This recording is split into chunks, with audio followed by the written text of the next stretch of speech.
Welcome to SOULutions, where men come out of the shadows to testify, giving tips in manhood, honor the codes of integrity, and give out real solutions for soul survival. Today, we have on the show a wordsmith, a man who uses his lexicon to bring upon reality, a driven man who understands how to speak through colors, photography, and by his actions. Ladies and gentlemen, the best-selling, award-winning author and speaker, mentor to the entrepreneur, the creator of the 4-step milk writing system, and the men's mental health advocate, the writer himself, the writing coach himself, Dr. Oliver T. Reid. What's going on, bro? How are you? Doing good, man. Thank you for coming on today, and I hope you're ready to drop these gems. Man, I'm ready, man. Just feeling your energy before the show, man, and just what you do yourself, bro. I am so excited. And I'm Thank ready, you, man. I appreciate that. Are you ready for your first question and many more? Let's go. Let's do it. What person did you meet or see that gave you the drive towards the man you are today? Who or what defined you? Wow. I'll start with the bottom of that question. What defined me was the struggle in opposition, growing up in a single parent family where my stepdad was abusive. I survived 18 years of physical and verbal abuse. My dad rejected me at an early age. I saw him 6-7 times in my life. Before he was murdered in 2010, I reconciled with him and I forgave him. I took back the power. I always believe one of the gems I want to drop first is that when you release the cycle of honor to those who have dishonored you, you break the cycle of that dishonor. So I say that when you release honor on something that has raped, abused you, held you captive, you break the cycle of that. And I remember 2010, forgave him, we reconciled, man, and I was glad I did that.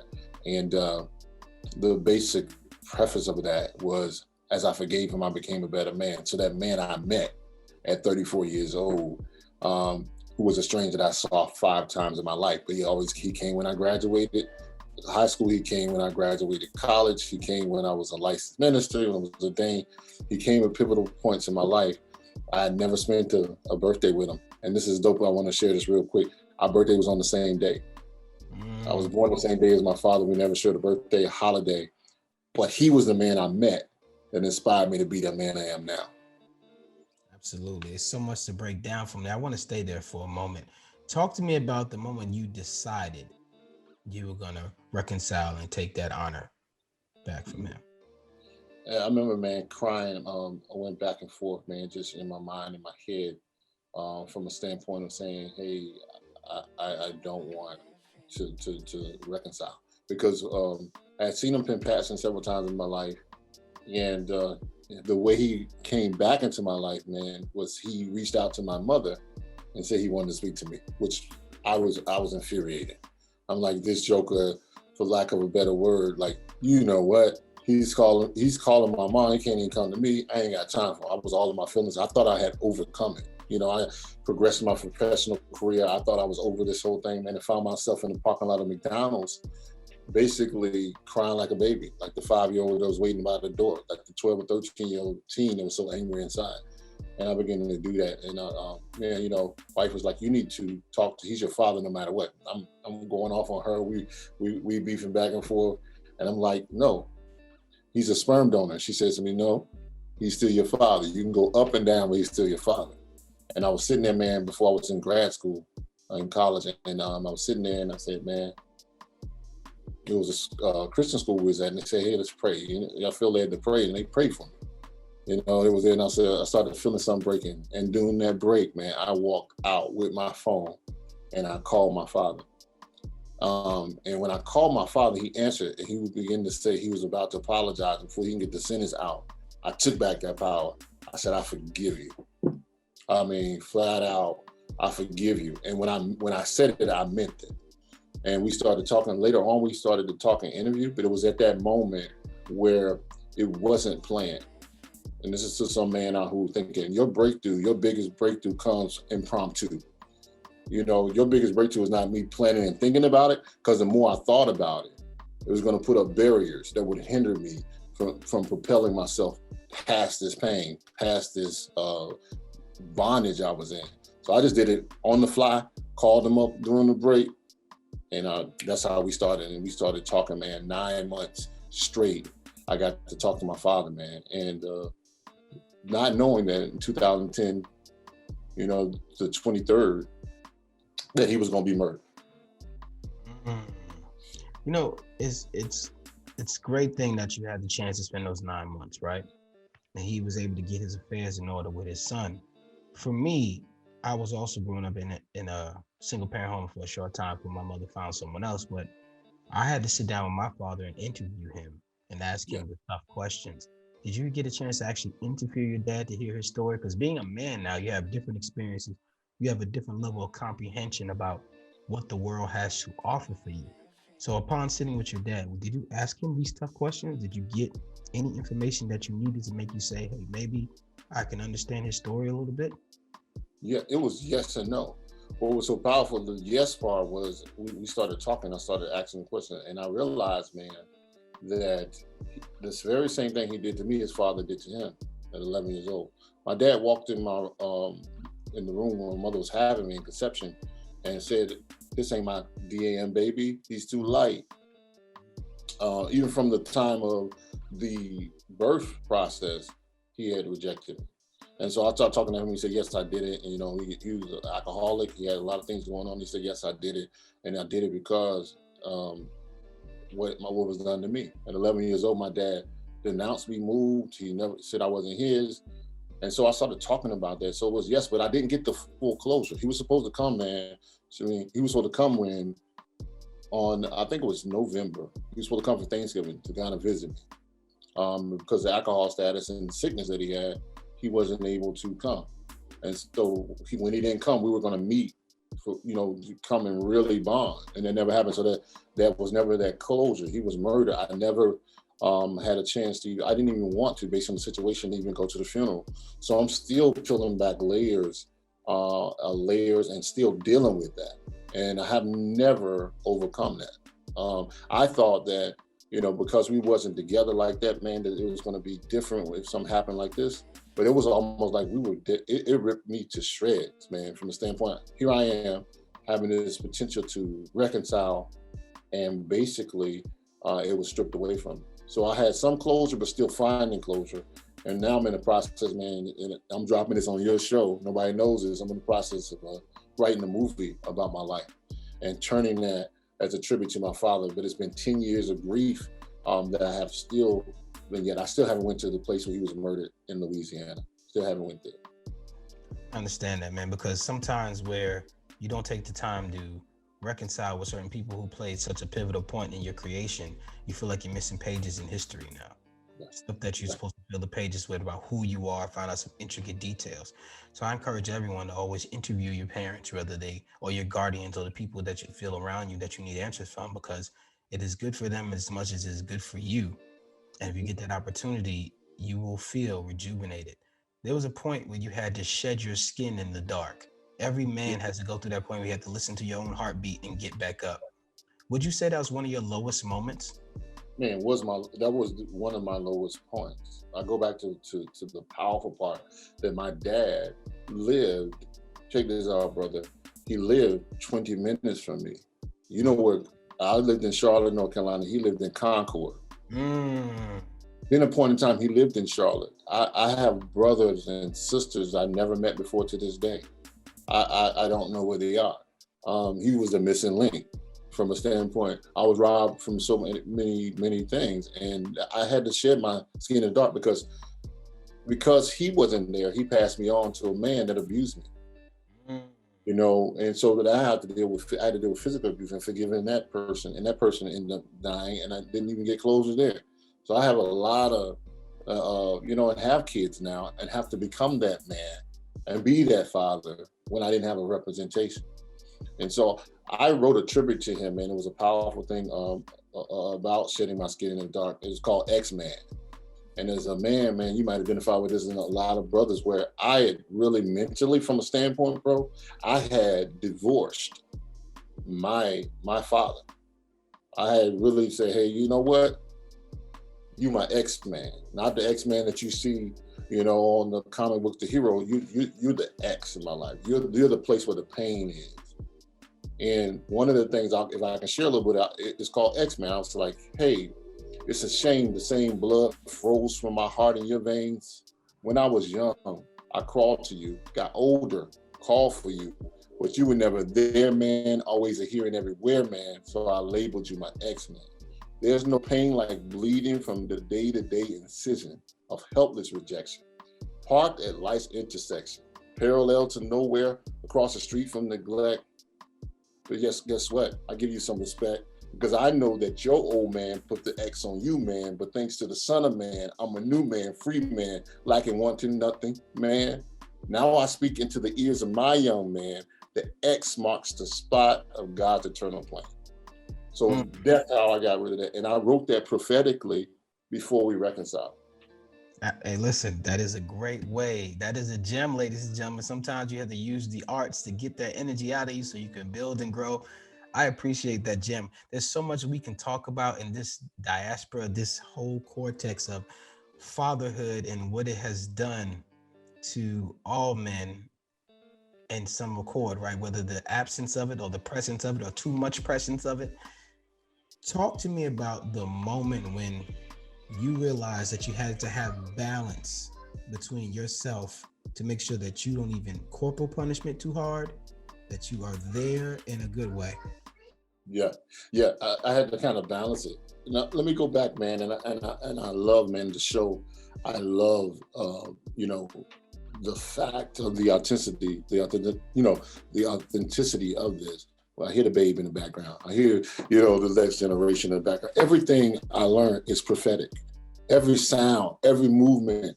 Sometimes we're so busy, we're so focused that a lot of times we don't realize that those are all a part of what makes us authentic. And I was sitting there, man, and how I deal with it. And I'm gonna drop this gem on you, bro.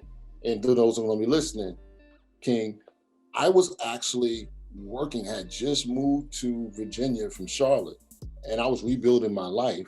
And guess where I was working? I was working at a facility where I help men, majority African American men, come out of incarceration, right, violent offenders. So imagine the vortex I'm in now. I'm working to advocate to help people who have killed and murdered and sex offended and sold drugs and did all these things. And I'm helping them regain their life, giving them a second chance. But on the other side, my father's now murdered by 5 teenagers. So now I'm in this complex where, hold on, so I'm still having to do my job, yet grieve my father that wasn't there, that we just reconciled. So it was almost like, do I choose to break the cycle? Do I choose to perpetuate the cycle? Or do I choose to break the cycle? And what I had to do, man, is day by day, I would have to go into the jail, do assessments of these cats, man, and just think about what they had done to my father. Not them in specific, but the situation, the system. And I will say this, man, on this show, my plight, even now, I have some unfinished business with even the people who have murdered my father. And I'm not after them in the sense of wanting to get revenge. I want to seek them out to bless them.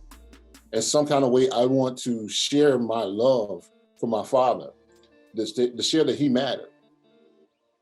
And so I'm on a plight.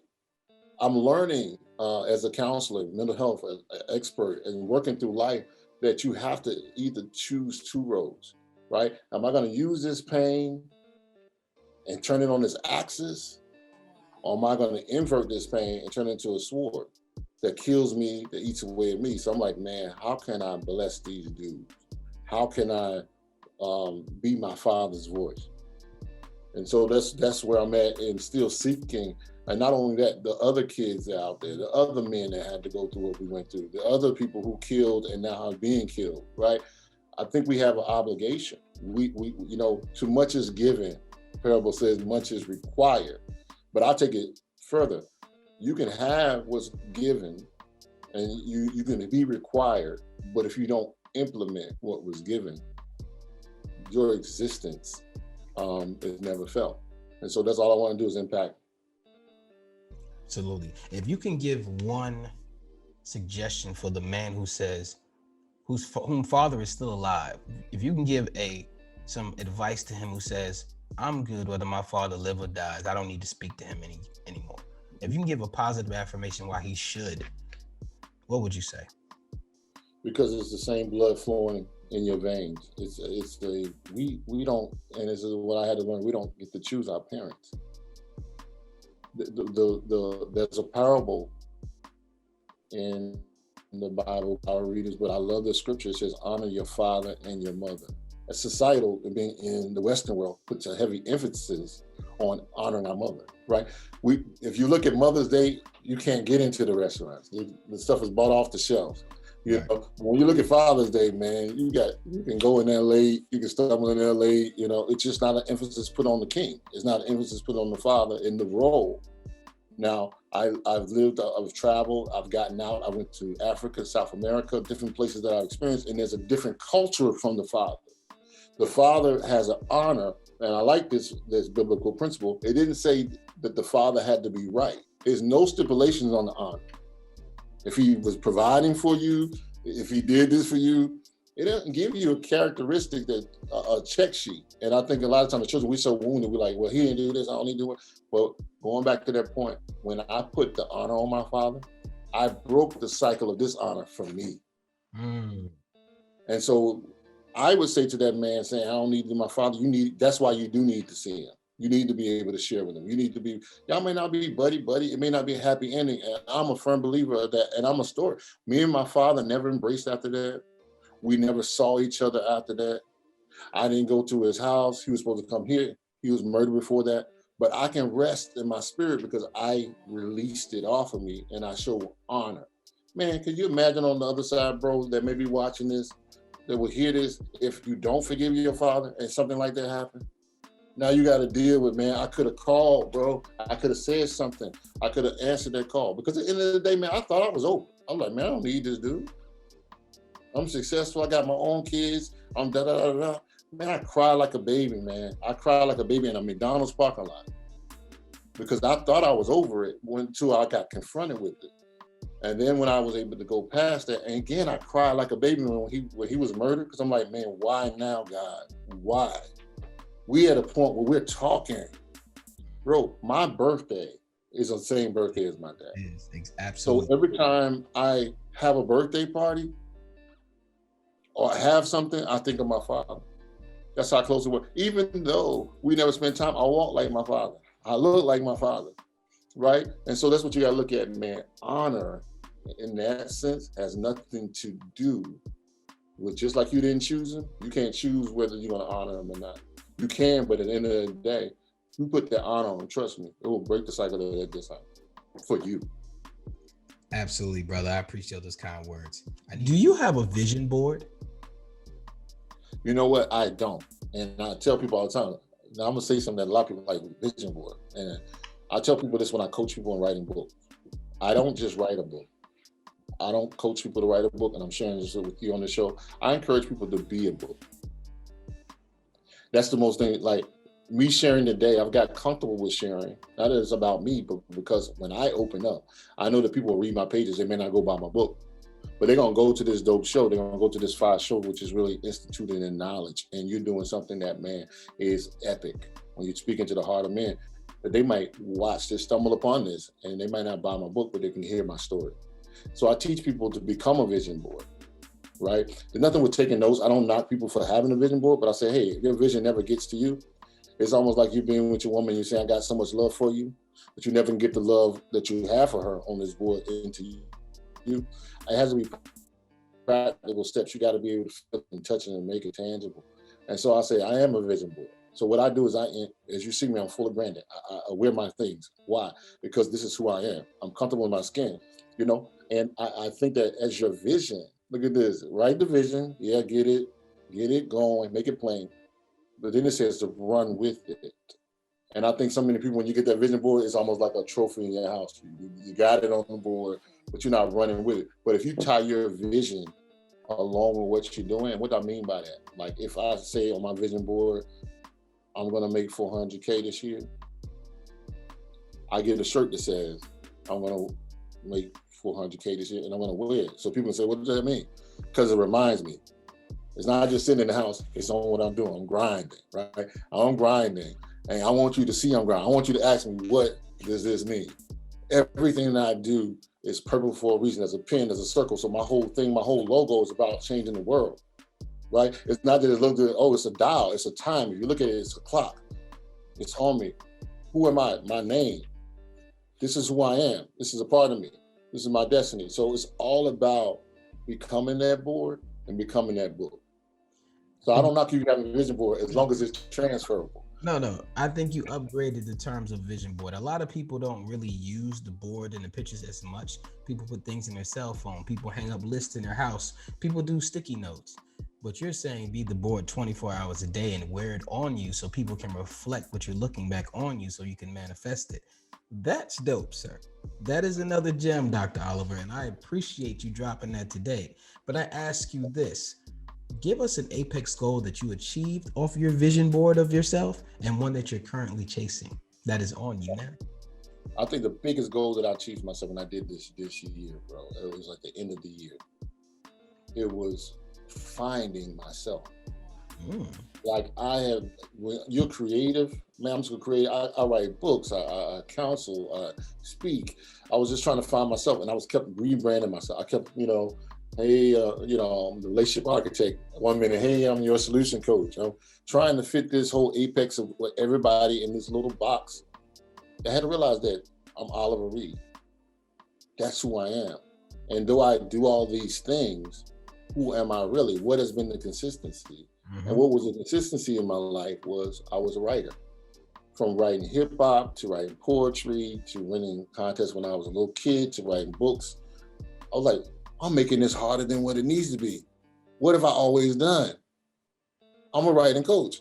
And so the biggest goal that I achieved this year, bro, is I didn't have to do it all. I just had to be me. And when you find yourself, other people find you. I've made more money and more influence, even this show, rocking with a kid from the States in Dubai who would have never probably got my other platform, but because I'm comfortable now with what I'm doing, it attracts. So my first quarter has been, I ain't even got the whole funnel ready. I only even got the stuff ready and opportunities coming, because guess what? I discovered who I was. I'm 40 some years old. For the first time, I'm like, this is me. I don't have to be anything else. Do I speak on relationships? Do I counsel? Yeah, I'll still do all those things, but I'm the writing coach. I help people write books fast. I help people turn their story into XYZ. Man, that is attractive. So the goal that I'm chasing now is helping other people. I want to help 100 other entrepreneurs and speakers and coaches say, listen, be you. Turn your story into a book, which is you, and rock your book, rock your writing, and let that be the #1 lead generator in their business.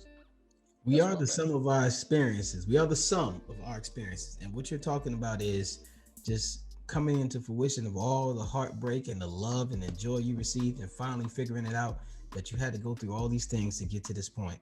The only sad thing is when those things are cut short by other actions, or by free will of murder or discourse or things of that nature that throw you off your path. But some of us actually get to fully cocoon. And I agree with you. It wasn't until this year that I found my true purpose, all the things I've been through, all the careers I prolonged. And I got right here to sit in front of you to understand that all the things I've been doing all my life was talking about manhood. Since a boy, I made different decisions in my impoverished neighborhood that others didn't make because I thought different. I felt different about the outcome of things. And that was just me trying to get to manhood because I didn't have one, right? I didn't have a man around me. So that's what I reached for mostly. So that is something that is profound. And I'm loving this interview right now. Tell me, to keep your mind focused on all these things that your endeavors to be Mr. Dr. Oliver T. Reid, to be that person, what type of affirmations are you telling yourself every day? Man, I always tell myself, man, nothing wasted. No thing wasted. That when I realized that the time that we have spent, and I just heard you say, and I can agree, trying to discover there was still lessons, there was still seeds, there was still our success. I always say failure is our success inverted, right? So low places are really high places inverted. Every low place takes you to a higher place. And guess what this part is? Look at this, the pinnacle of your last level, bro, is still the basement of your new one. So I always say, hey man, I'm doing some things, but I'm still at the basement. It don't mean jack to my new level. I also say to every man, I wrote a book called Manhandle, Hidden Code Words to Impact Men and the People that love them. I understand that affirmations from men get manhandled all the time through words. And a lot of times women don't understand it.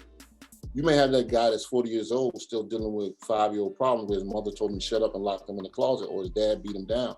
And so you just with him chilling on the couch and you don't understand why you keep telling him to shut up and he shuts down. Because he was told to not do whatever. Our words shape our communication. So I always say, hey, I got to be that man in the middle.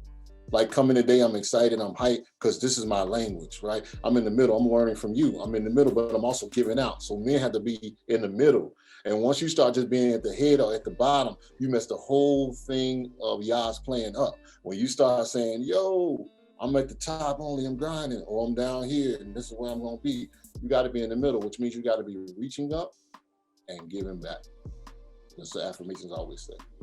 That's a great affirmations, man. You got my mind spinning with so many things, but I want to continue this interview. I get to the stuff, the audibles I have in my mind a little bit later on, because I appreciate this conversation. I resonate with you on so many levels when it comes to being in the dark with a flashlight, and that is the basis of this show, this how-to movement that we're giving off here for men experiences for you to look at.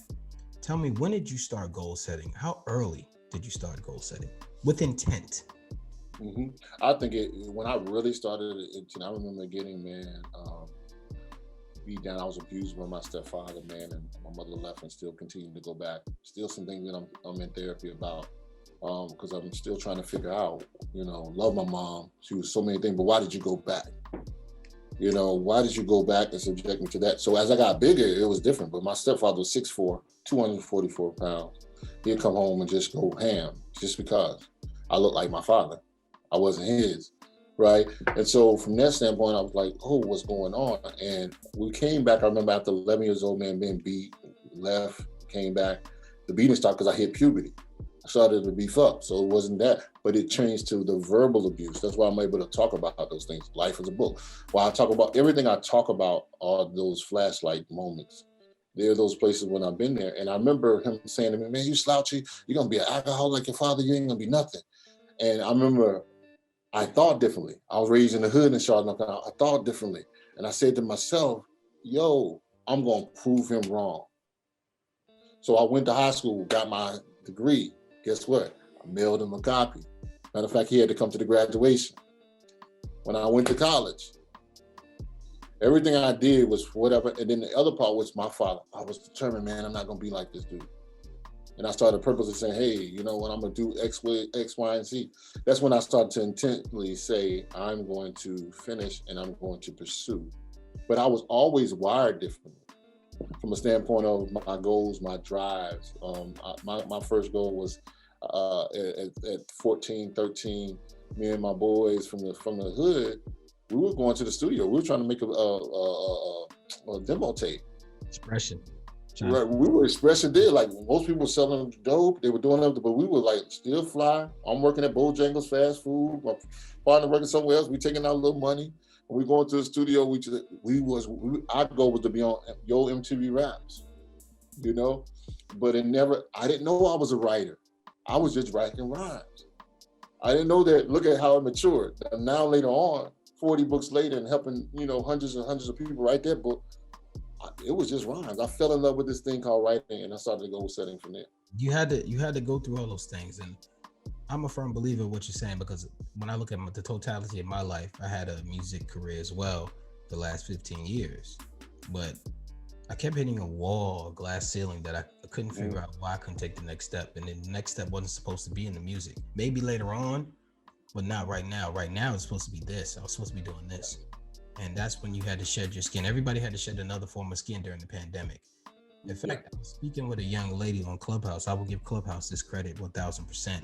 She spoke of abuse, and she was in an abusive relationship, and she said she did research. Now, I'm about to give what she said, but I have not fully confirmed it, but I believe her. She said a woman goes back an average of 10 times before they decide to do anything about it.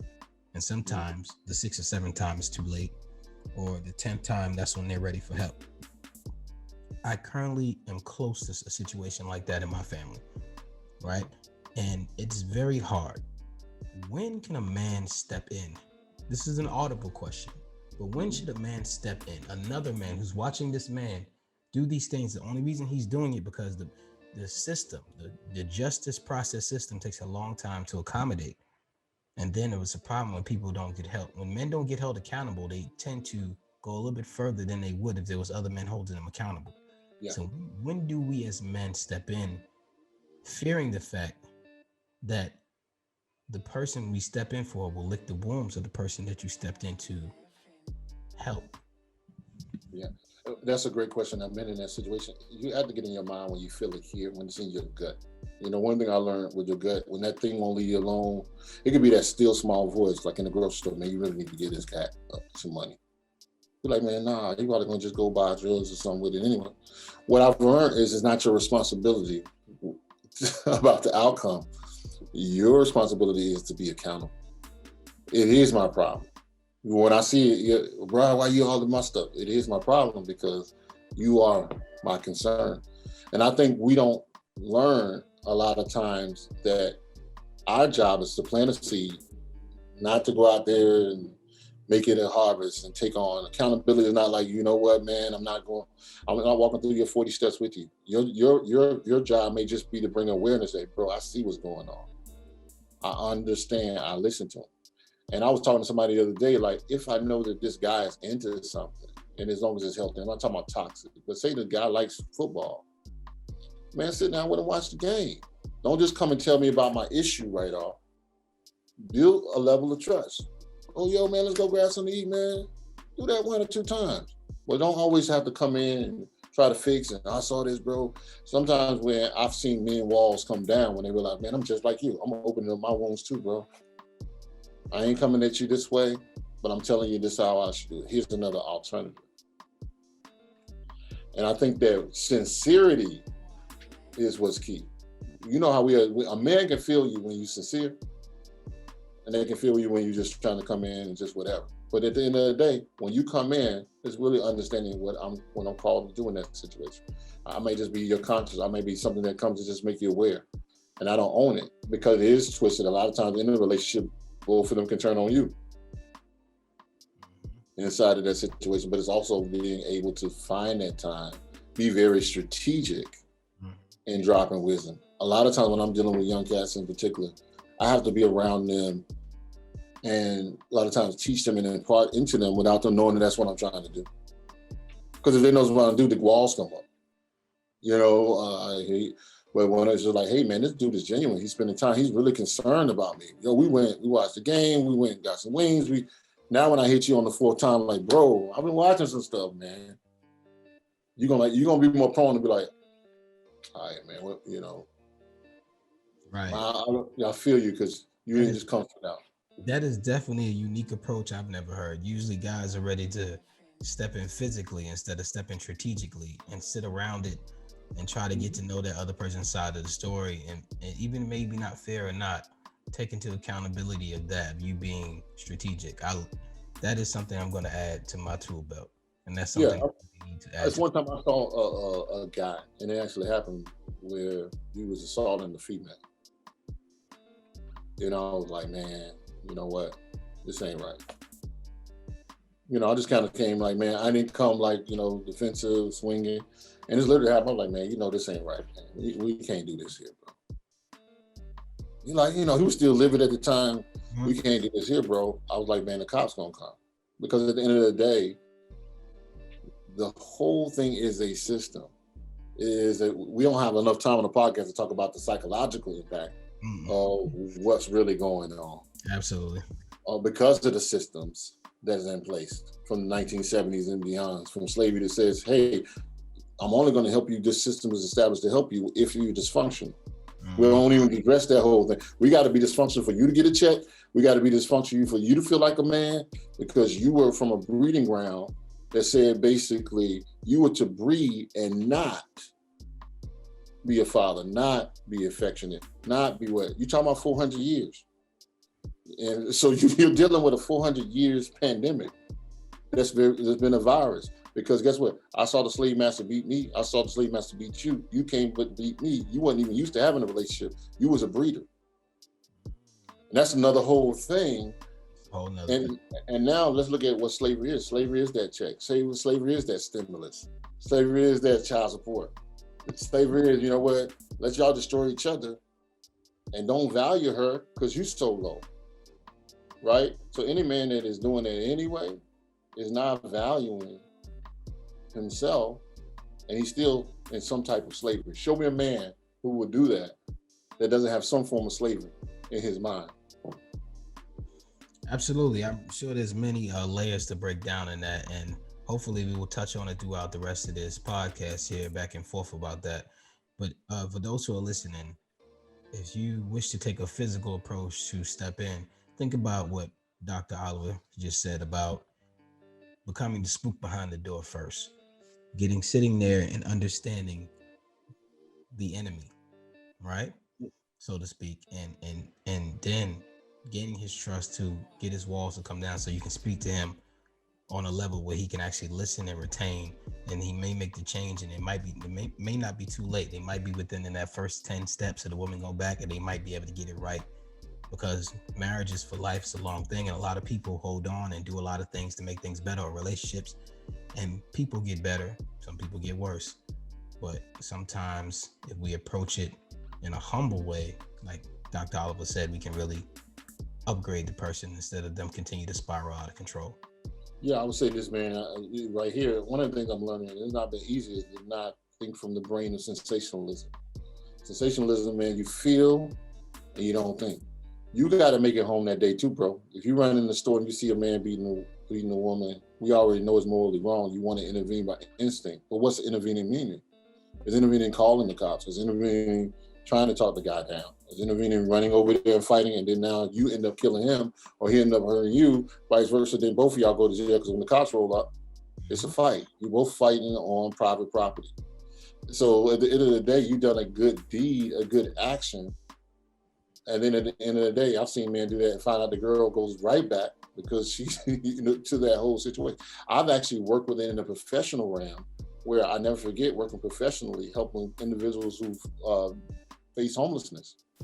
As a social worker, I remember we would help these girls, man. We would get them apartments, we'd get them on their feet. Next thing you know, man, the dude's over there beating them again. We take it, we call the cops, we get everybody going on. Dude's over there beating them again. Because if you never fix the mental stimulus, if you never fix the mental complex, and so that's like, hey, there is some times where you may have to jump in. I've seen it happen, but think about how can you get home that day? Do you need to get back to your family? You need to get back to your life. Absolutely. I appreciate that 1000%. Along the way of your journey, writing, rapping, hanging out, dealing with your father issues, being a man who is a man's man, who's a leader in your community, maturing, getting to where you are right now, what did you sacrifice? Man, I had to sacrifice a lot, man. If I talk about it too much, man, I'd probably be here crying. Literally, I've sacrificed a lot by having to choose what's best.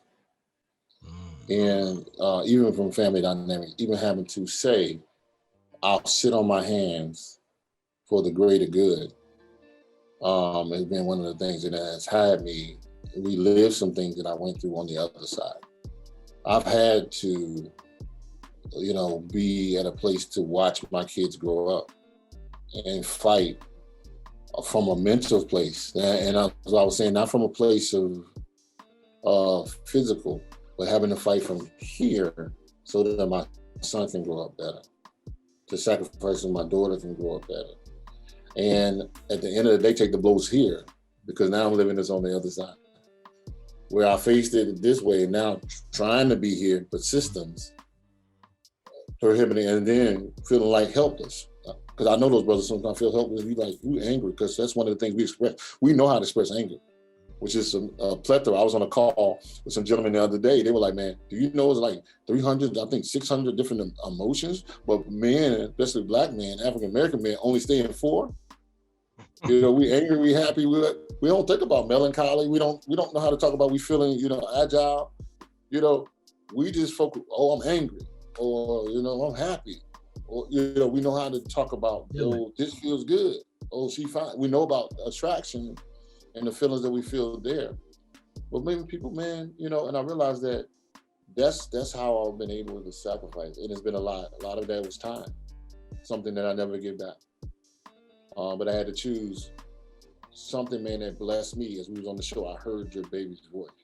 They're always watching, right? And what I've sacrificed, bro, was time I can't get back. Time is the most precious commodity that you can ever give to someone. But I said, hey, my kids are working time away, but they're watching how I respond,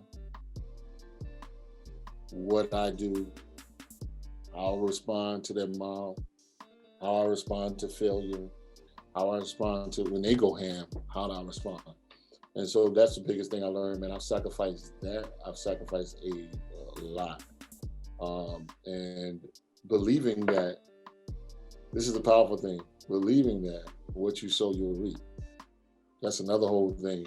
When you're sowing, though, it may take you years for you to see that fruit. But I'm believing, man, at the sacrifices that I made, that I'll see the fruit. And I see it in my son. I see it in my daughter. Because one thing they would never be able to say is that their father was never there. Dad may not have been perfect, but dad was there. You have to unlearn and relearn so much, especially all the fruits and seeds that were given to you that are sprouting up that you think is right. And you come to find out that no, we might have had it a little bit wrong in this household. Or not might necessarily be wrong. It was a little bit augmented. It was a little bit, the whispers changed as it went to the next person's ear and it got a little troubled. But now we need to fix it. And the opportunity, the first opportunity is recognizing it needs to be fixed and doing the work to do so. So I appreciate you. I appreciate you as a man just making that accountability and integrity and respect for yourself, because that's huge. But I ask you this, Dr. Oliver T. We're going to start having a little bit more fun around here. I know we've been real deep in the beginning, ladies and gentlemen, but we hope you got the sources and gems how to augment yourself out of these situations. But what have you procrastinated on and why?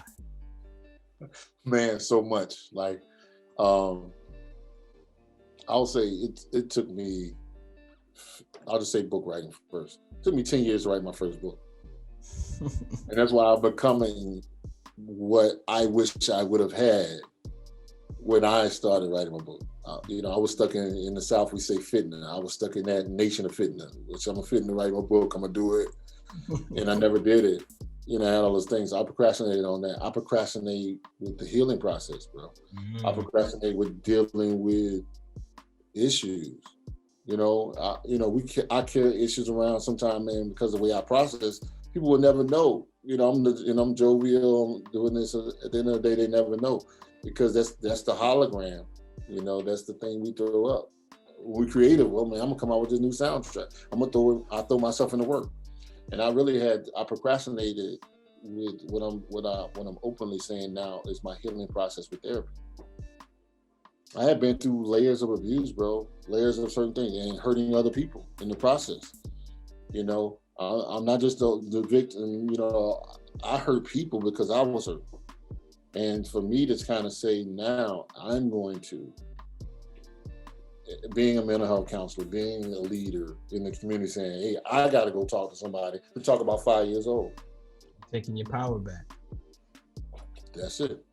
I procrastinated too long for healing. You know, I didn't make myself a client. I was so busy seeing clients, but I ain't thinking, oh, you need to take yourself, you need self-care. Not just like going into the spa and getting your back.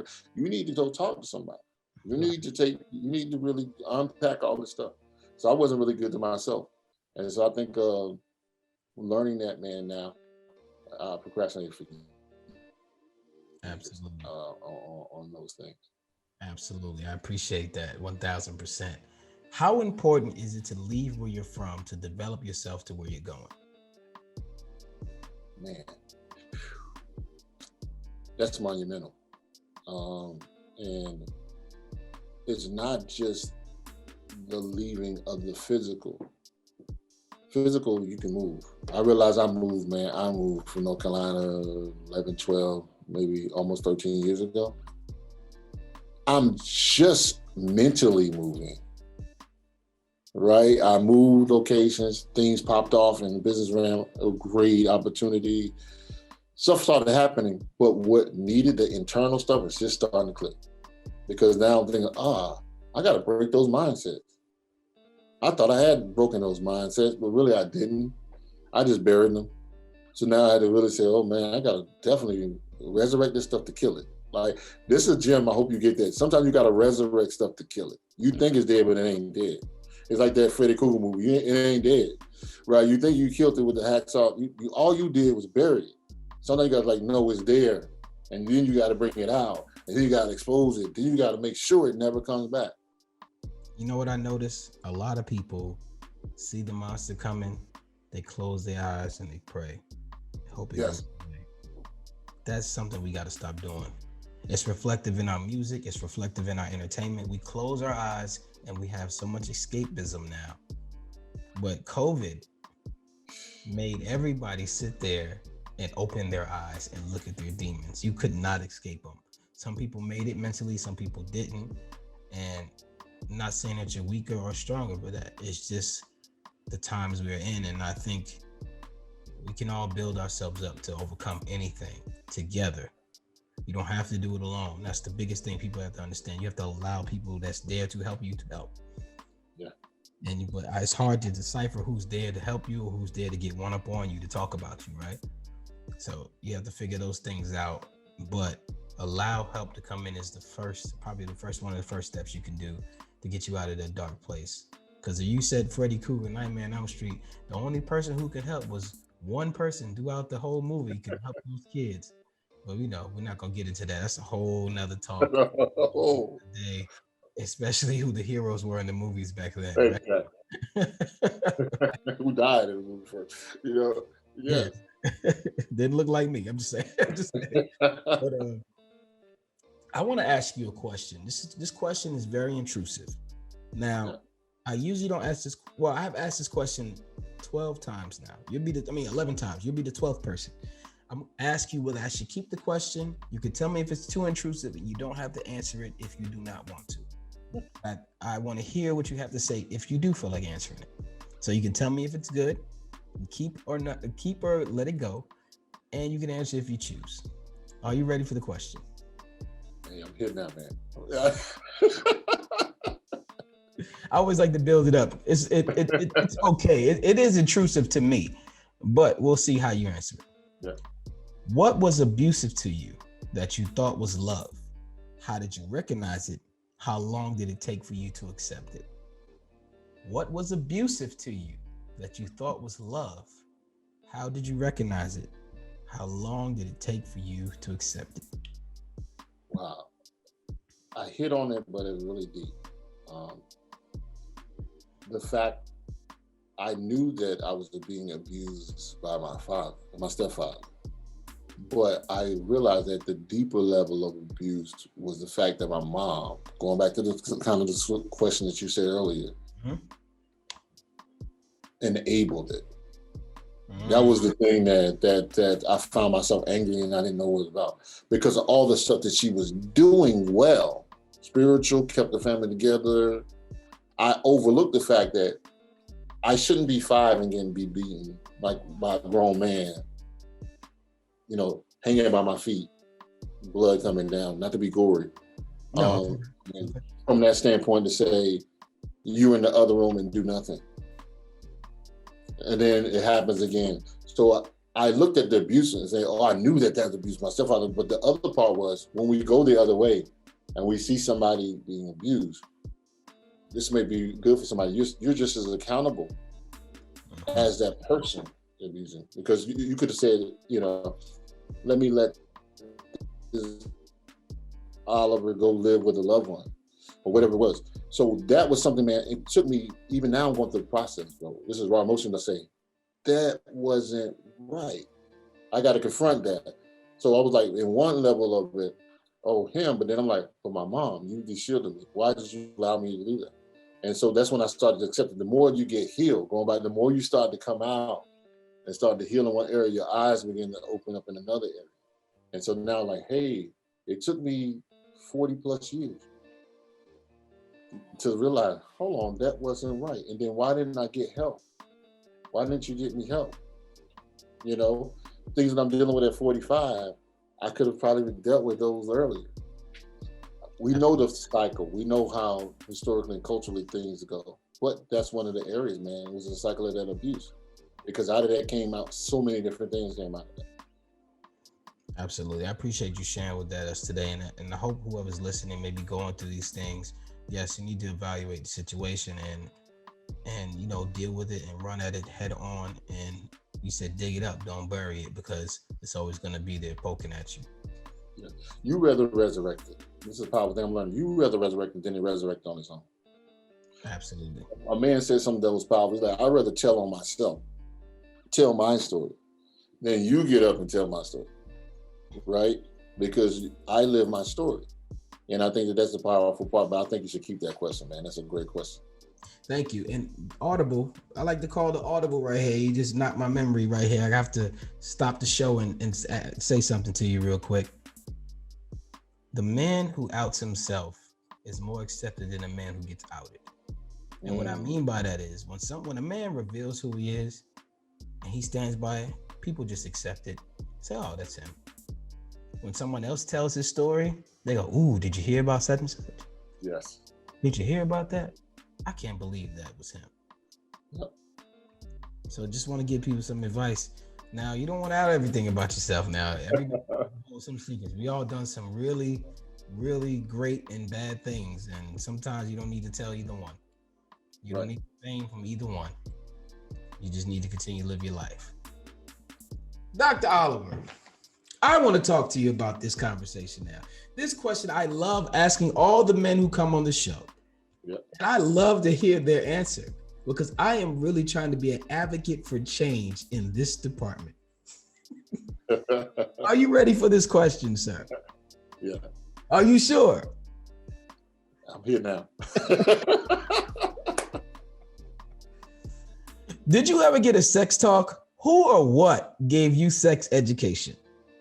Man, that's another whole story. My sex education came from the hood. My first one came from, I lived in a Section 8 project in Charlotte. I mean, one of the worstest places at that time. Even in recent times, this particular place had 2 cops that were murdered that hit national news. Right? So it's that type of environment where I used to live. And I remember, man, going outside of my apartment as a young kid and, people out drinking, being on the stoop, oh, hey, you had sex yet? You need to get you some. That was, I'm like, where do you work? I'm 11. What are you talking about? I'm 10. What are you talking about? And then they pull to the side. They start. We didn't have internet thing, the Lord. We didn't have all of that stuff, but we had magazines. And so you had all those different things that opened you up to a whole lot of world. Because when you live in a house, you might deal with just the people in that house. But when you're in an apartment complex, next door you got 4 units. Yeah. Every block there's 4 units with 4 families, with 4 dysfunctions. You had all of that. So I learned a lot of that stuff just from hearsay. This older man telling me, asking me questions, or telling me what they thought sex was. Why do you think we run from the topic of really educating ourselves on something? To me, this is the totality for me.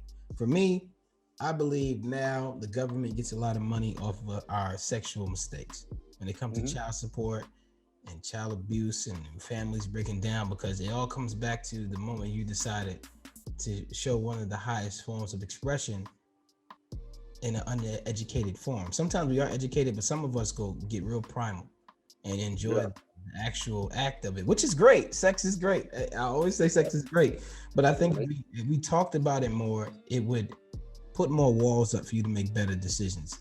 And on the other end, we'll see less of the outcomes we're seeing for the man. I'm not speaking for the woman. There's a lot going on in womanhood. I wouldn't dare speak about what a woman goes through because I'm not one. But what I see is a lot of brothers in child support situations, and some of them deserve it, but some of them don't. I see a lot of brothers losing their passports, their driver's license, not being able to get a job, secure information, getting more money taken out than they would actually have to pay for an actual child. And all that goes back to the moment that you left the condom there, or you decided to go in, or you saw the condom break and you decided to continue. Like these things that we talk to each other and created defenses. Do you think we can make some lower those numbers that we actually started giving the real instead of the birds and the bees, instead of, hey man, you jumped off the porch yet? Hey man, why you ain't go get some down the street? Hey man, the girl down in apartment 15B, she giving up to everybody. Go get your first little piece. Like all of that is in there if we change that narrative and started upgrading the accountability, do you think we can kind of get people's lives back in order to take their power back? I think it would definitely be a great first step. I think the media now changed the game. It's pushed the bar. Our music, has changed over the whole. I mean, I don't know if you heard that. I'm sure you had that rap by Common when he broke it down. He had a rap talking about hip hop and how it went through its whole different phases, and now you can't get a line for mainstream that's not sexual. And back in the day, it was all about battling. And it started to change. But I think, but the conversation, if our communities, one of the things that I was talking to young men about is that even in the hood, there was still families that or marriages or different things that had positive lights to them. But they were in our community, but they didn't come to our house. It's a different.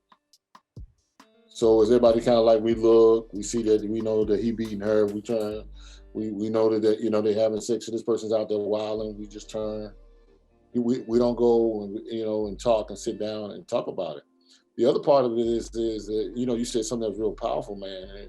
And another, this is a heavy thing on my heart about I want to eventually start an advocacy group for men who got married. You have people who didn't understand sex and they got married. You have sex in marriage and wedlock. You had this kid, now y'all don't work out. Now you got child support issues going on. And now because we didn't work out, I don't want that $100 that you can afford, that you have, and that's all. I'm taking you to child support. Or the man slip up, or the woman slip up. It's both ways, but now you got this child support issue where now we had a child in wedlock, right? We did things the right way. You got that done. I talked to a lot of brothers, man, I did it the right way. And yep, we didn't work out in our relationship, but now the kid is the token. And now, okay, we got the child support issue. So I do think the education will help. But I think the next step is really working to change the laws and certain things because it affects the community. And I think that's the biggest thing. So you have a different phase, you have the conversation, but you also have legislation as well. Mindset and also therapy. I think friend to the show, Cam West, spoke about young men. I think he's in his 20s. He spoke about the first step for sexual education for him in his household. He said his parents did a great job. He said the first step with him was making sure that he respected women at a high regard. Yes. Outside of the sexual realms, like he respects women enough, and then it turns into respecting himself about the type or caliber or character of women that he chose to and chooses to engage with, right? And I think that's the first step for anyone listening.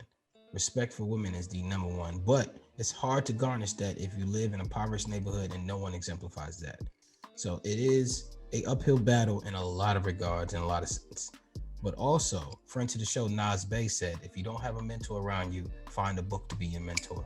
And that will channel the energy to you to make sure that you find your road to what you're looking for. Even if you don't know what you're looking for, you're hearing it right here, folks. Go find a book to be your mentor. If you don't have someone around you, have someone in your area, go find a book. For right now, in the current state we live in, books are easy to find. Yes.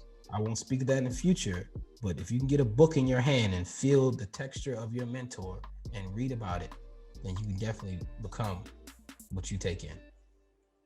Absolutely. Should there be a basic training program amongst men?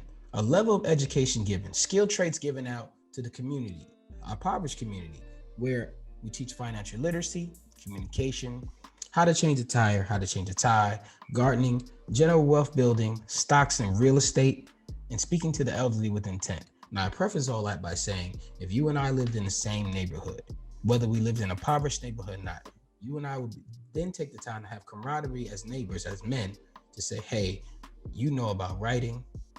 Let's say I know about stocks. Let's make this a fun topic in the neighborhood for our kids. I know about chess. Let me teach all the kids chess for fun.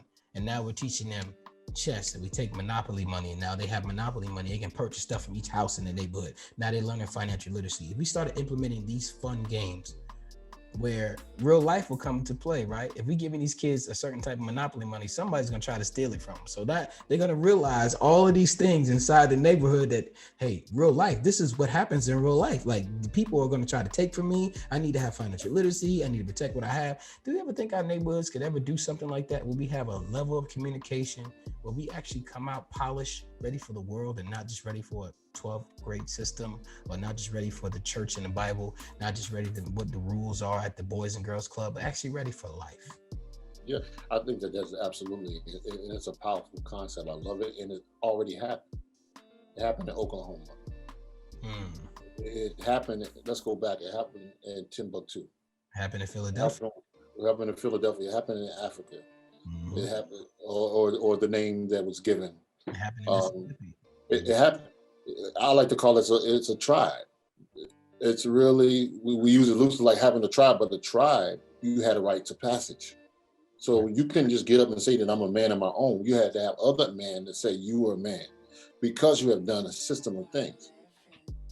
And you were ready to get married. The real original Hebrews, that's another whole thing, but from a standpoint of saying, hey, listen, I know you want, let's look at marriage. I know you want to get married, but you have to prearrange it because we have to see the value system.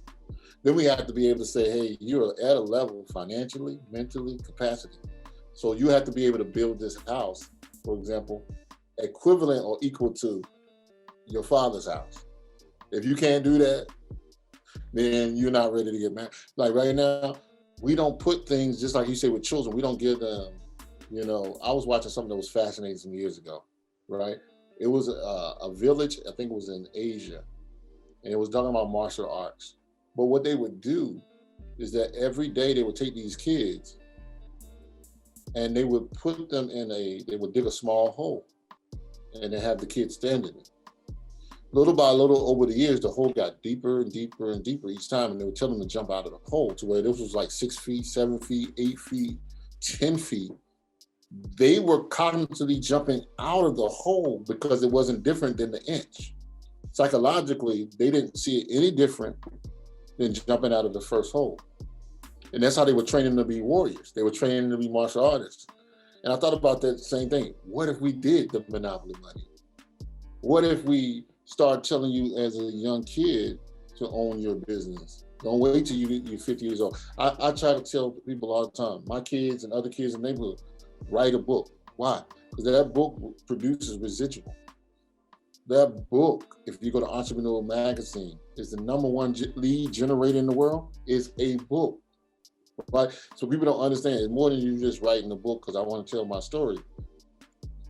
When I die, right now, I have 40 to 50 products that my kids, I can leave to my estate that makes residual on Amazon, that makes residual on whatever, right?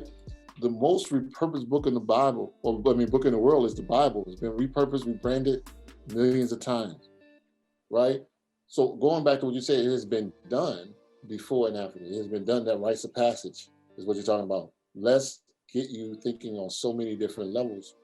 It can be done, but anywhere it has been done, there has been the counterfeit. And that's not an excuse to say not do it again. But anywhere that's been done, what you're talking about being done, then there is opposition that comes alongside it because you're changing the culture, you're changing the mentality. Absolutely. There's two things I want to say to that. A friend to the show, John Hewlin, another guy I interviewed, spoke about rites of passage. He said in the Jewish community they have bar mitzvahs. He said we need to bring back our rites of passage. And this man is a Caucasian brother, but who's talking about bringing about rites of passage for all our generations, all our cultures. And what you said about people coming for what we have, the reason we have that issue because we need to follow the money. Whenever our culture spends money certain places and it diminishes the amount, it diminishes their opportunities to save theirs. But now they have to pay for things and keep their own situation balanced. But if we're not the driving force, our dollar circle. Now this is an audible, ladies and gentlemen. Here we go. Brr, brr, brr, brr. Audible. Back in Harlem, before we were integrated, we had our own crime, we had our own stores, we had our own stuff. Even our crime was money circulated within our community before drugs, ladies and gentlemen. I'm Yep. talking about the lotto system. I'm talking about the loan shark system. I'm talking about having your own business. I'm talking about baking stuff for your neighbors. I'm talking about doing hair. I'm talking about just doing all the dollars circulated in our community. Now, our dollar doesn't circulate at all for maybe hours at a time, less than a day, maybe 8 hours, I think it is, that it circulates in our own community before it leaves out to someone else's community.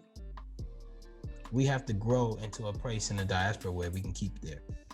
And the way we were infiltrated, and let's go to Tulsa. Everybody knows Tulsa. They say great kingdoms only fall from the inside out.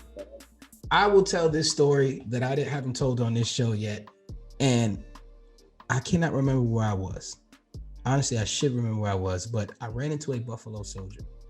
Now, where I was, this man was 100 and something years old, walking around, pulled me to the side and told me a story from Tulsa. He said one of his counterparts was a sniper. He stopped the people from running into the town. They had a sniper. No one wanted to take that first step to go into that area they was trying to infiltrate. He was sniping them out, right? So we did have offense. A lot of people don't think we had any offense. We had offense. So that guy would sit there for days and they could never penetrate. Well, how much time it was. The only reason they was able to take over that corridor of the town is that they sent one of us up to give him ammunition. And as soon as he turned his back, one of us took him out because they were so afraid of our opposition or what they might do to their families. And that particular section of protection fell. No fortress is ever conquered from the outside in. It's always the inside out. Inside out. And then we have to understand that if we're going to rebuild structure. And where we are now, to me, it's not even about race. It's about classism. So many people. So now we have to build within our communities because everybody's going to look the same. We keep all this integrating, right? So we have to just put yourself around the right people who want to do your tribe, who want to be a part of your tribe. So it gets deeper and deeper. That's a whole nother show, but this is a how-to for you to understand and to think about the things we're talking about, to try to implement them yourself in your own way to bring the best version out of you, maximizing your life. I want to poll you, Dr. Oliver. I like to ask this question to friends of the show, and I want to know and see what words you're going to use. So this one word in my mind that lately a lot of men have been saying this thing and proving me wrong. But I hope all of you prove me wrong. But anyway, we like to have this conversation for those who are listening. There's no wrong answer. This is all subjugated to you. And I just want to see if you say the word that I'm thinking about. I want to know the top 3 things you want in a woman. Top 3 criteria. If you need to give 5, that's fine. Some guys say they can't give 3. But give me your top 3. It is respect. Which is big. It is, I would say, awareness, which is a different awareness to understand where I am. I would say the support. Respect, awareness, and support. There is nothing wrong with any of those. In fact, respect is very important. You don't want your lady talking to you all crazy and then she out in the street respecting everybody else but you at home. That is some of the worst feelings in the world that any man can deal with. Right? So intelligence. Guys, I always want to encourage guys to list intelligence there somewhere because it is not guaranteed. A lot of guys think it's going to come guaranteed, but it absolutely isn't. And those who listen, why would I say intelligence? Is that there's so many different forms of intelligence.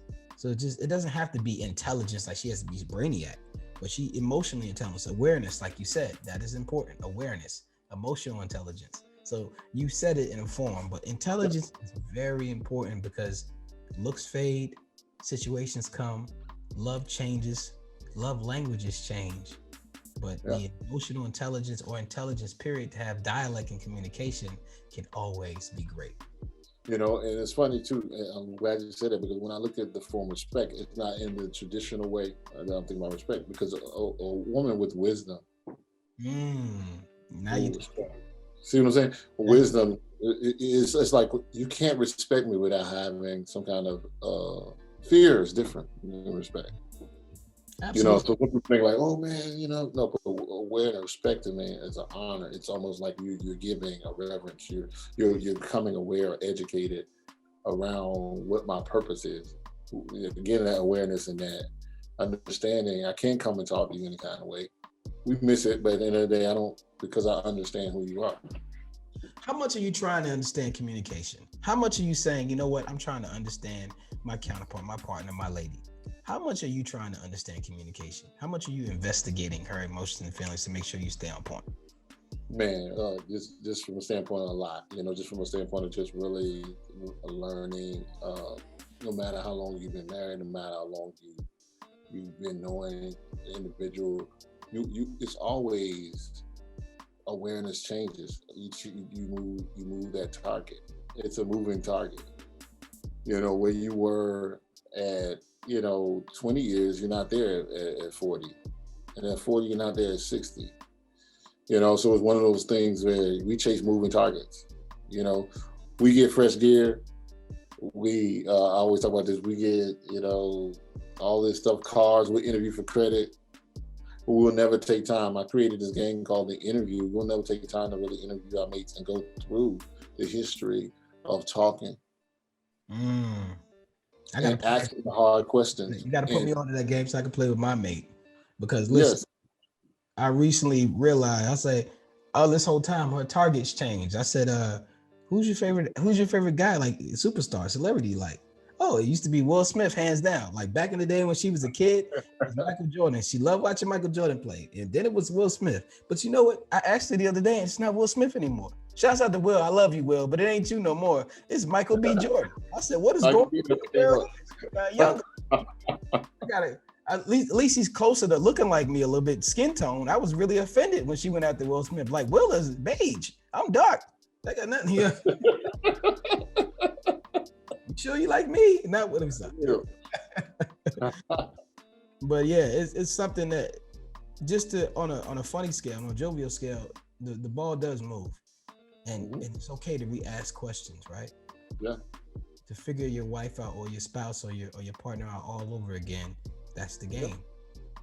And it has to be done too, not in crisis. We're good with wanting to talk and argue and fuss.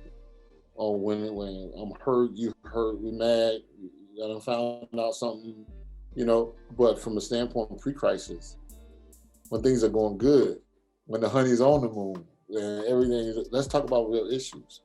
Mm-hmm. And if you get used to doing that, you don't stay in a place of hiding. It's when you start feeling like, man, I can't say this, I don't know, whatever, you start to implode. But that interview is that INN too, bro. It's not the INT, the interrogating questions. It's like, let me look at you from the inside out. Let's flip this thing. INN. I hear you. I hear you dropping them jewels, Dr. Oliver. I hear you over there. Let's talk about fatherhood and mentorship. Yeah. Now, I don't want to talk about the times where your kids are so beautiful and all this is great. I want to talk about the times where I love you, but I don't like you right now. Talk about the patience you need to have. And I have a follow-up question at that, but talk about the patience you need to have as a mentor and a father. Man, I'm in this stage now. Once your kids, like all of my kids, they are 18 and up. So that time, they're finding themselves. They 1 minute they want to be a teenager, 1 minute they want to be a grown person, and when you get, I found out when things hurt you from them, your expectation, because I'm learning now where it used to be I do, and then you watch. Now the role is now you do, and I watch. And it's hard for a parent because I'm like, you're going down the wrong way. You're about to bust your head to the white meat. I need you to stop because the father want to kick and tell you what to do. But no, you ain't gonna listen. So I'm learning that part is wisdom is I gotta let them go through those changes and be there on the other side. I gotta be a coach now. right? And that's the hardest part. Like, I really got to be a coach. Like, you come out, I can't fight you. I can't fight the battle. I got to be in the corner like Rocky's old manager. Like, come on, stick and move. Even though he don't want to hear me, he's still trying. Remember that show when he got a new trainer? He got something like, I'm gonna go get me a new trainer, and he had to realize at fatherhood, somewhere down that line, your children are gonna be like, man, dad just talking. You still have to cover them though. That's the hardest part. You still have to be like, okay, I'm gonna be the coach. And I might be in the corner like, oh, you know, but I'm gonna be there because I know she's gonna need to put that ice pack on his head when he comes through. I got a deep question for you. You're the first person I'm asking this question because it came up the other day, and when I was watching TV, and I kind of resonated with it. No matter of fact, it came up in a Clubhouse conversation. We were talking about corporal punishment. Mm-hmm. Yeah. Do you think it's healthy for your kids to fear you in some kind of way? I think fear is a good emotion. There's some things that I'm still living here today because I have fear. It was a good emotion. I was scared to go to that party, and I'm glad I listened to that fear, because when that party, they started shooting, it was several times I ignored the fear and I went, and each time my mom was one of those spiritual ladies that she would tell you like, don't go over here. It's like she was prophetic, like she just knew. And I would go to these parties, and as soon as I go to these parties, they would be shooting. I'm sitting there, I feel like I know my mom, like, Lord, if you get me out of this, I ain't going to another party. But then it started to be, my intuition started to kick in. So I think fear is a good thing. Each time I get up, there's an anxiety or a level of fear when I speak. I embrace that fear and I ride. So I think that fear, going back to reverence and respect, it should be a reverence. It should be, hey, I ain't gonna talk to my parents any kind of way. Why? Because if you don't have it in your house, you sure gonna have it in the street when they throw you on the ground, or if you don't, what end up happening. And I think that's a lot of times with our young black men, we don't know how to use our intellect. We didn't fear the right people. Right. You should fear being broke. It should make you grind. You should fear, like, oh man, I'm not gonna put my hands on her. No, because I know a whole tribe coming. Mm-hmm. You understand what I'm saying? You should fear, man. I ain't gonna take that lady's purse. I ain't gonna do no time. You should fear. So we've been told not to fear so much, but your parents should be a fear of respect, not a unhealthy fear. But a fear of reverence. I would say that should be a reverence, because my mom would say it all the time. If you don't respect me in the house, somebody out here gonna make you respect me. Or you're gonna be in a situation. I've talked to many men who, like I told you, my job, who were incarcerated, who came with this, I ain't afraid of nobody. They came out 20 years later, so man, forget all that. If you feel fear, that's a good thing. Don't go to that.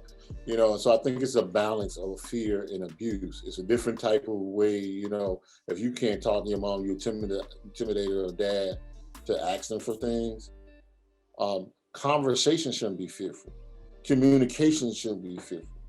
You disagree with me shouldn't be fearful. You should be able to say, hey, I don't agree with that. And I'm gonna tell you, hey, I'm your parent, this is what's gonna go on. But I think that we don't have enough of that anymore. We don't have enough of that reverence and respect. So when I look at that fear, that respect, and you don't have to fear me, but respect me. And I think that is a conversation of how even men now we process. You have a son, right? You have a son?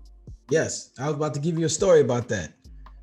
And I ain't gonna interrupt your thunder on the story, but I know I had a son, like, I would tell him, don't touch it because it's hot. He's not gonna listen until he gets burnt. It's something in our innate ability as men, young men, that we're gonna still go over there. We're gonna touch that stove, and then we're gonna come back and say it's hot. I think what I did with my son, he's only 3, but every time I told him something, I gave him proof of it. He has a lot of hair in his head. So he doesn't like nobody messing with his hair. He just wants his hair to grow and grow and grow. With a lot of hair comes with dirt, like little carpet, whatever. So I said to him, man, there's carpet in your hair. Let me pull it out. No, nobody touching my hair. Well, let me pull it out. And I would show him there was carpet in his hair. So now he started to believe and trust me. So when he wants to come in the kitchen and cook, I would say, hey, the stove is hot. You don't want to touch that. Now he believes me. But in regards how I talked to him, this is what I had to recognize. And it took me, I'm not going to sit here and lie. It took me 1 or 2 times to recognize. I would say, hey, son, it's time for us to go to your mother or come in the room so we can get dressed. And he may be watching TV or playing video games. He would say, hold on, daddy, I want to finish watching this, or I'm doing this right now. Can we go later? As an adult, you don't first realize, I'm a new parent, so I don't realize, man, come on. Don't tell me wait or tell me no. Who do you think you are? You do what I tell you to do. I'm wrong. I've taught him the art of communication to speak to me how he's feeling and what he is doing. It took me 1 or 2 times to realize me being belligerent, like, yo, get up now, and being like very forceful, like, let's go. And he started crying, but then I didn't speak to him about why he was getting up. I didn't speak to him and give him the same respect he just gave me and telling me why he didn't want to get up. When I started to tell him, we have to go because we need to go to the store, get some groceries for the week. So we have to do these things and then we can come back and play. You know what he said? Okay, it's time to go to the store because now we have a mission. Yeah. And he was able to be okay with himself missing what he enjoyed at the moment because he realized the importance. So any man out there listening, if you're going to speak to your son as he's an adult, and then when he makes an adult decision, no matter the age, communication and coming back and swallowing your intuition of being the authority figure is the best way to accommodate that and build trust within your relationship. Yeah, I think that's that, man. That's good stuff, because I think that's the difference, that a lot of men have had to implode, and it comes out. You can only put some much stuff inside. It's going to come out somewhere, and you want to be able to say, "Hey, this is a free atmosphere." Yeah, and I had to recognize it because I was taught, "Hey, man, if you don't listen to me now, when I tell you you're going to do what I tell you to do it, that's wrong." Not if you're trying to build communication with somebody. They're not going to talk to you after a while. After a while, it's like they're going to do whatever you say, but they're not going to come to you when it's time to talk. And in the long run, I'm playing the long game right now, and I appreciate this conversation we're having, man. This is great stuff. Hope everyone is listening out there, is learning from stuff, Dr. Oliver and myself as well. And we're growing in this situation here. We talk about leaving a legacy, but we mostly ignore major steps. Do you have a will? Yes. Absolutely. Yep. Talk to me about, why do you think we run from the conversation of having a will, and why is it best that we have one, even if we think we have nothing to offer? I think we feel like, going back before that, it's legacy. Most of us don't come from legacy. We come from legacy, but we haven't seen it. We come from long lines of legacy, hundreds and hundreds of centuries of legacy, which is in our veins, in our creativity, in our DNA. But we don't have a kingdom mindset. We don't have kings and queens in our culture here from a standpoint of how we think. We think from a Western theocracy, right? We think from that, president. Well, where we come from is kings and queens. There's a kingdom, there's a legacy, there's levels, right? And there's equal wealth and certain a part of that. But that's another whole story. But I think people feel like they don't have anything, number one. And also people feel like they have time. One of the key things is, man, I'm 20 years old. I got time. I'm 30 years old. I got time. You say, I'm 50 years old. I got time.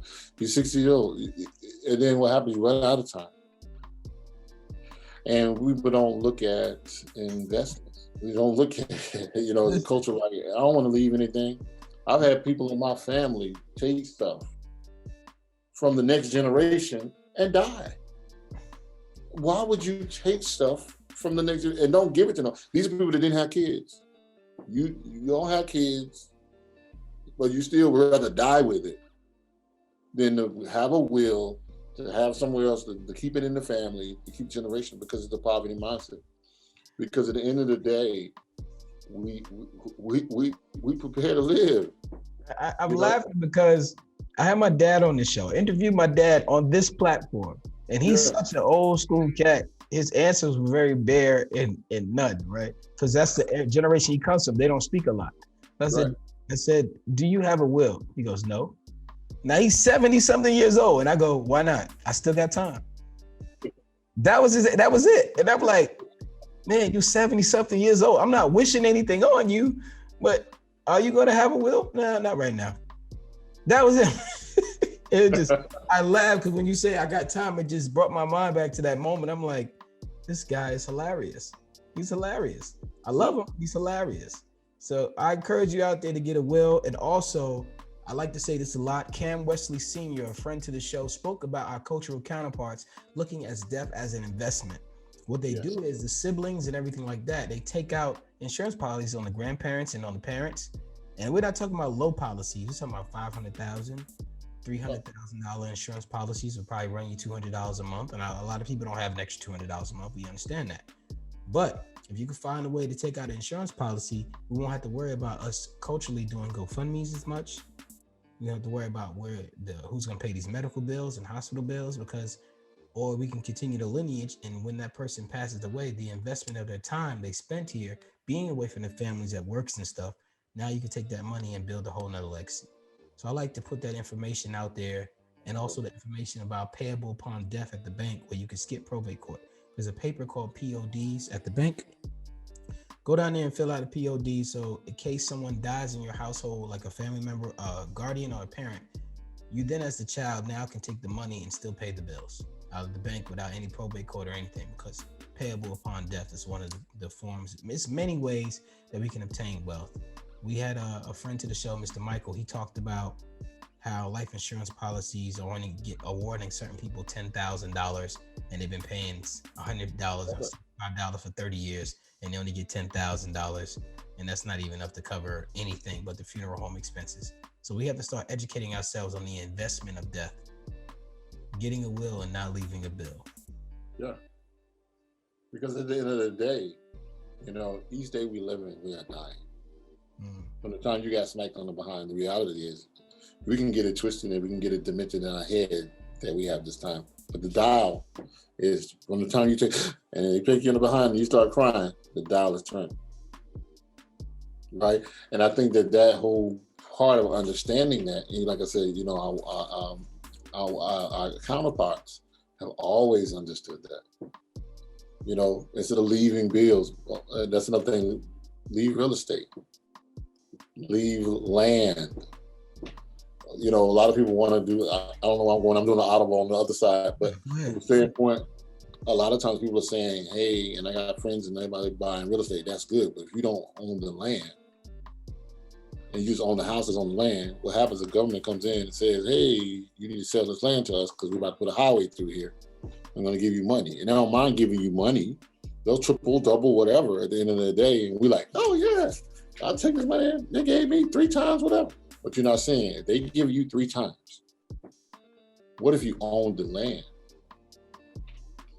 And the land is then transferable, because then you can then go to developers and develop on the land. Now and it's a myth that I really own my land. I own my house and the land. No, you don't. You own the building. Most people own the building. If you ain't got a deed to the land and then a deed to your house, that's another whole story. But some people are like, I own my house. You own your house. But you'll really see who owns it when they come in and have to put some highway to it. No, I fully accept this audible. Let's talk about this real quick. We got a few minutes to dive into it. My mother-in-law, God rest her soul, she acquired about 6 acres of land, I believe, in Summerville, South Carolina. Summerville, yeah. Right. She sold most of the land, and now a church has that land, and they're building development. She's since passed on, and even my stepfather has land in Barbados that I've yet to even see, because he passed away and his will is missing, right? It's a lot. It's a lot to think about. But with land, so many of us take the money and think about paying bills versus us securing the land. I will tell a story that my dad hates to tell, right? And I found this out by interviewing my father. Like I said, interview your parents. I am half Indian. I am from a reservation on Long Island. Montauk's, Shinnecock, whatever you want to call it, right? No disrespect to them, of course. I know my history, but it's whatever how you want to say it. Montauk Indians. And that land that they live off of is what is it? What is the nice place that everybody likes to vacation in Long Island? Hamptons. Ah, The Hamptons. Now you hear about the Hamptons, all the rich people go there. That was once a reservation for Indians. My dad owned several acres of land there. My grandfather and my dad did not get along. Sort of like your relationship. My grandfather died and left the land to my dad. My dad wanted nothing to do with his father. He let that land go and didn't pay the taxes. And we're talking about 30, 40 years ago. So the taxes was not a lot, right? My mother tried to plead with him. No, you don't let this land go. I hate my father. Don't want nothing to do with him. To this day, my dad would tell me he would cry because of the decision. Because he knows now that was a place for us to come bring his grandchildren. That was a place for us to be living right now. And we're not saying, and we're talking about the Hamptons is but so big, ladies and gentlemen. My dad had several acres of land on the Hamptons. And it's all gone. So everyone who's listening who has land, do your best to secure it. Just like I saw, hopefully, next guest on the show, Mr. Jay Morrison, who is a real estate land developer. He posted a video about the bank coming and tearing this man's house down, who owned his home for 20 years. And because of COVID, he went 4 months without payments. And they sent a bulldozer to shove his whole entire house out with all his belongings in it. The bank just sent them over. Was like, yo, we need this land. He's like, give me some more months. They only gave him 4 months. He didn't pay, and they just totaled his house in front of him while he cried on the floor. This was a white man they did this to. It doesn't change anything about the color of your skin, but this was just messed up. For those who thinking, it just happens to black people, it doesn't. It happens to a lot of people, it's not reported, right? And I just want to encourage you all that if he had owned the land, that would have been a different story. Like you said, thanks. That's why I said it caused an audible in my head. So all that I just said, make sure you protect the land that you own because God is not making anymore. That's powerful.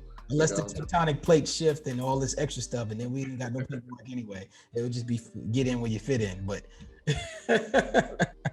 right. I want to put you back in the husband seat for 1 second. And once again, this answer right here is subjected to you. You don't have to answer. I mean, you have to answer this question, but you have to give a reason on why you chose which side you get. And it's never going to be wrong because this is how you feel. Are you ready? This is a good one. I like it. I like asking this question. As a husband, would you rather have a great woman or a great wife? I definitely would go with the great wife. Explain, sir. A wife is a maturation of a full capacity of a woman. A woman can give a child. A woman can cook a meal. A woman can be nurturing. But a wife comes not just from the natural aspects of rearing children and being a domesticator in the house, or whatever the roles may be. A wife brings cultivation. She'll take your whatever you give her, even from a man can have sex with a woman. Her body, by nature, will reproduce that seed, carry 9 months. Give you a baby. Give you a baby, but she may not be a mother. A wife bears that child, does whatever, and be a mother. Not only to your kids, but a mother to the community. She'll cultivate, you'll come in with an idea, she'll hang drapes. You may have a 1-bedroom by the time she finished.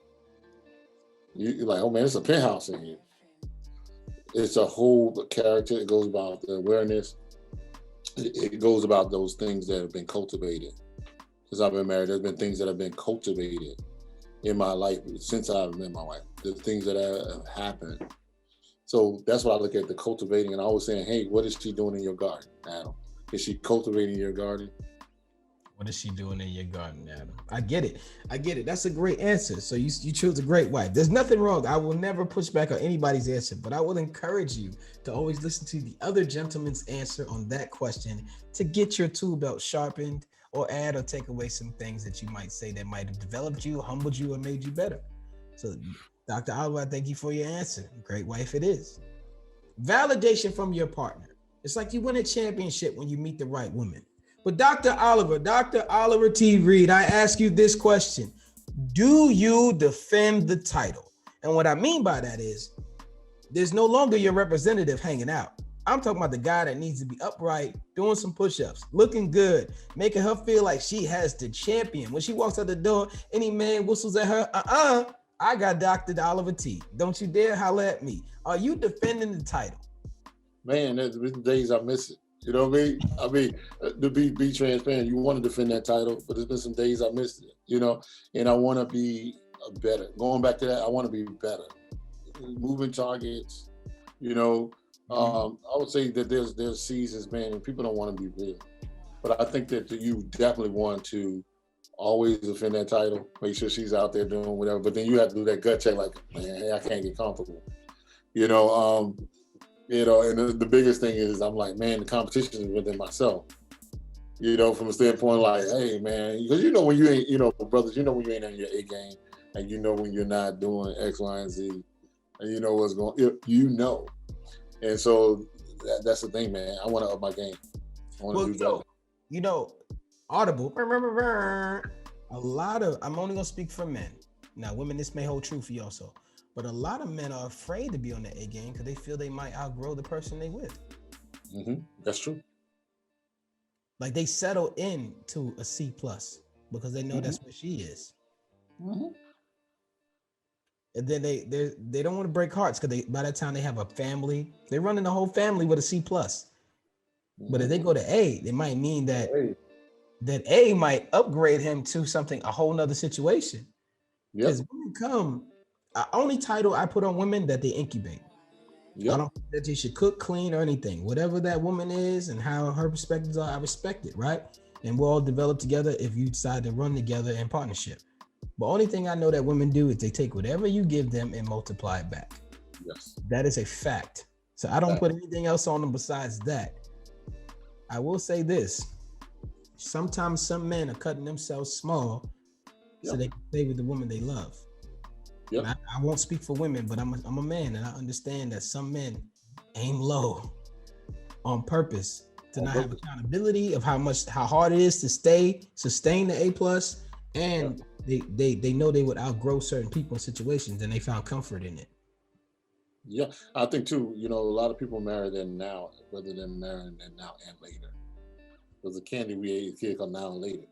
So you're now going back for that moving target. When you first got married, you know, or you chose to get married because you just wanted to have her now, you aim low. But then when you became aware of yourself, that person may not have been developed or whatever it is, going back to sex and education of sex, because that's another whole talk about marriage, because you have good sex that'll make you compatible for marriage. And so that's another whole ball game with sex education. And some people feel like, oh, you had the sex, and now you need to get married.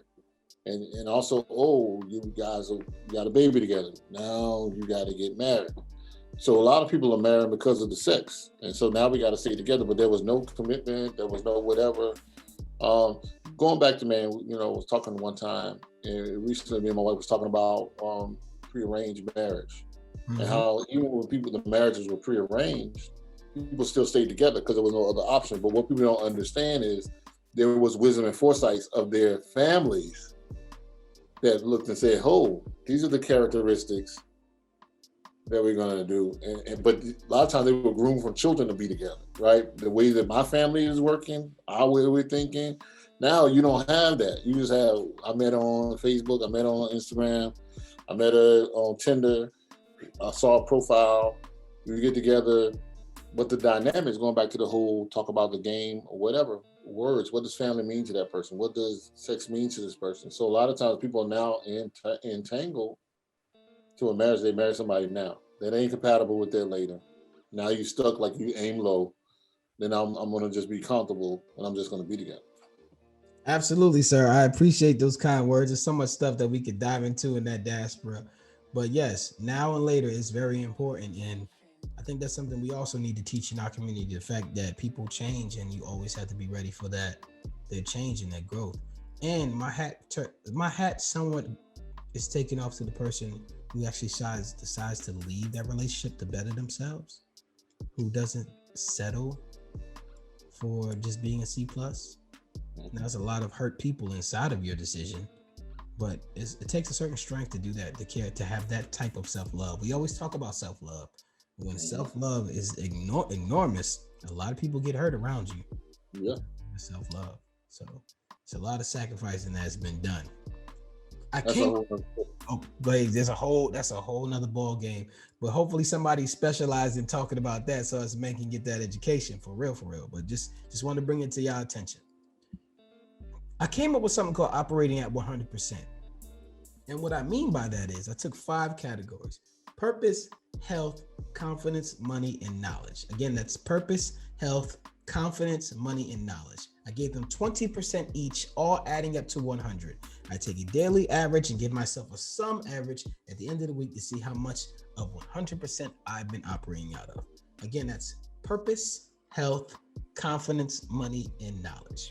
So I ask you, Dr. Oliver T. Reid, within the last 24 hours, how much of purpose, meaning you've been working in your purpose, doing the things you need, the calling in your life; health, meaning eating right, working out, exercising, meditating; confidence, meaning you're doing without any fear, any intimidation, any insecurities; money, you made a little money, saved a little money, invested a little money, gave to a charity; and knowledge, you took in some new information. How much of 100% have you been operating out of in the last 24 hours? I'll say in the last 24 hours, I've probably been at 85%. What are you missing, sir? Man, I think one of the things that I'm probably missing is I've been wanting to get to work out, and I've been, teetering with it. I was doing really good with the trainer. Then it's kind of snowed up on me, so I didn't go out. I was like, I'm gonna go work out today. Well, yesterday I didn't do it, so I had to take some points off from that. There's a gospel song called Cycles. I can't remember that. Jonathan McReynolds. And he said that the devil studies you just as much as God does, and he knows how to get you different ways than when he came back. And I shout out Jonathan McReynolds, because he's right? The moment you start getting in training and working out, snow came. And now you have to change your whole mentality, how you approach, how you committed yourself to losing weight. For me, I committed myself. I love to play sports. I love to swim. COVID came. I have to change my entire lifestyle of what I committed to my brain to work out. That is very difficult to change your mind about what you committed yourself to. So I just want to implore everybody that there's some changes need to be made, and that the devil is studying your moves. And each time will be a new adventure that you did not see coming. Yeah. But be happy and enjoy it, because when you defeat it, he can't use it twice. He can't use it. Once you go through and kill that giant. Yeah, he can't use it again. And then you can also help people slay their giants. Yep. Absolutely. Thank you, sir. You are now part of the Silhouette Boys Club. It is people like you who move in the shadows to help people like me shine. Now, before you go, we love to get referrals for the show. Is there any other man you would like to come on this show, drop these gems, and answer these questions in manhood? Man, it's definitely. I had to tag my brother Kelly Cole.